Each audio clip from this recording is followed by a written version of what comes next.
Hey there, hope you're doing well. This is podcast number 4 in this series, API Gateway series.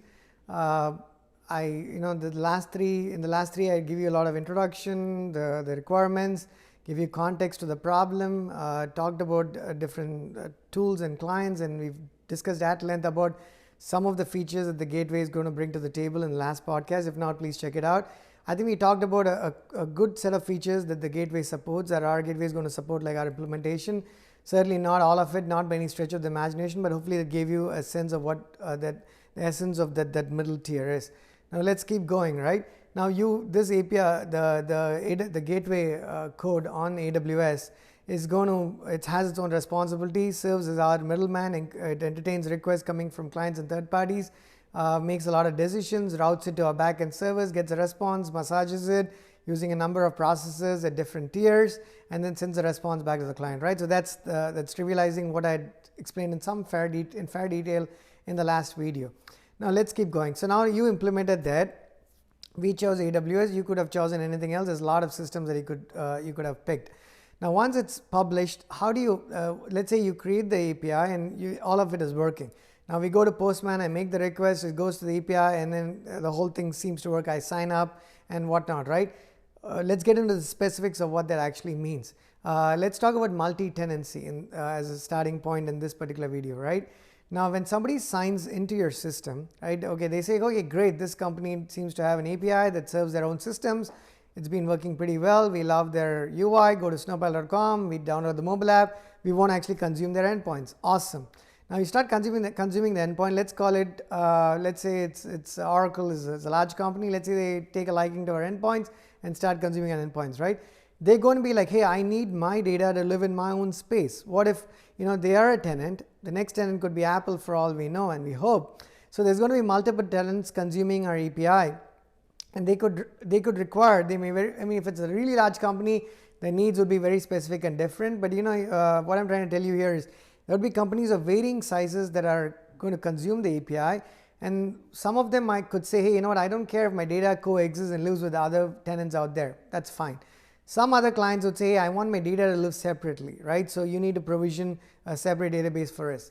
A third client, much larger, slightly different need, could say, hey, not only does my data need to live separately, I need to actually, you need to provision different servers, so I'm not competing for resources from a computing standpoint with other clients of yours, right? And maybe there's a fourth one that says, I'm okay if my data coexists, but maybe my servers have to be different, right? I mean, it's almost like, a la carte, right? You're picking and choosing what combination you need. Now, are we going to support in our first release, all the clients being able to pick and choose each of these? Absolutely not, right? So it's going to be coming in the future releases of our API versions, but that's the idea. So our core architecture needs to support it, and it does, right? So I've mentioned 6 or 7 features in the last video, that the core features of the API gateway. Add one more to it, right? This is it. It basically supports the fact that the client wants an exclusive database to separate their data from a tenancy standpoint, or they want separate systems basically up and running, right? There's a lot more involved there from an infrastructural standpoint. Now, some of it could be done manually as we're growing as a company, but there could come a point where we cannot do this manually, so we're going to have to kind of make it part of the system and automate a lot of this stuff, which is bound to happen, but it'll organically happen, right? So that's in terms of multi-tenancy and how you want to keep your data separation. And if you don't want to keep your data separation, how do you even actually facilitate that, right? Because if I sign up as Christian to one of the systems as user tenant A, and I actually end up using a different system, a different business out there who also end up using Snowpal, but they actually coexist in the same space and they do not want the data separation, Chris should be able to sign up because I'm going to use my same email address, right? You cannot say user already exists. That doesn't make any sense because it's a completely different system. So you can imagine the types of challenges we would run into to be able to facilitate that. Now, you want to know exactly how to do it's beyond the scope of these videos. Feel free to hit me up, and I am one of those people who doesn't hold a lot of knowledge close to our heart. I'd like to give back in every little way possible. So I'm happy to share more details with you if that's going to interest you or benefit you in whatever it is that you're building from an engineering standpoint, right? So that's some part of the deployment challenges that we do have. So let's say the API, the gateway deals with more of that kind of stuff as well. Now if you take it further, initially our gateway is going to be talking to an API server, get response back and deal with it in isolation, make any changes or massage it and send the response back. But down the road we're going to have a number of more microservices where the gateway would actually receive responses from those microservices, and it would have more intelligence built into the gateway through, again, a different set of lambdas, different SAM apps, different functions, whatever, right? But I'm just collectively calling this the gateway because it encompasses a lot of these components, whether it's SQS, whether it's SNS, CloudWatch, CloudFormation, CloudFront. I forget these names, they become hazy because there's so many of these that we need to use, and we do use Lambda and the API itself, layers and more stuff, right? Right now all of the business intelligence is built into the API core API systems, but you can see it's going to be only a matter of time where the gateway would end up having to do more than proxying and massaging. That's generic, maybe doing some more specific stuff, because maybe there's a client that needs a slight set of changes to the JSON responses, right? Now we could say, hey, go consume the responses we have, and then you can do whatever it is you want to do with them, which should be good enough an answer. But if you're big enough a client and if you make a compelling case, we would actually encourage, right? We're not going to say no.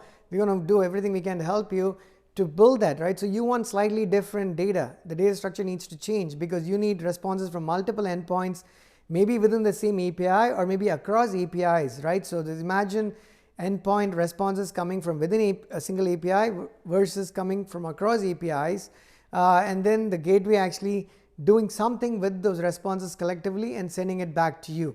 That can get as complex as you want. This is probably not up to our 3.0 release or further out, right? But that's also, the architecture should inherently, even if it doesn't support it, meaning you can't, you have to make some tweaks and alterations, we shouldn't have to rebuild it, right? Rebuild what we're doing. Sure, we can't over-engineer and solve world hunger. We need to first appease the hunger of 2 people before we go to the 3rd and the 5th. At the same time, you don't want to be myopic and only build something can appease 2 people's appetite, right? Then what happens if there's a 3rd hungry person? You can't redo what you're doing. So there's a fine balance. The more you do this, the more gray hairs you get, I guess. Maybe you can hope that the more better decisions you might end up making, right?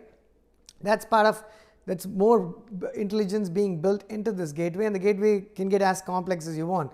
Now then begs the question, does everything, when I say gateway, do all of them have to live on AWS? Like I told you earlier, not exactly, and we don't prefer that. We're completely against vendor lock-ins or even language lock-ins or framework lock-ins, which is why Snowpal today uses a number of different languages, frameworks, systems and whatnot.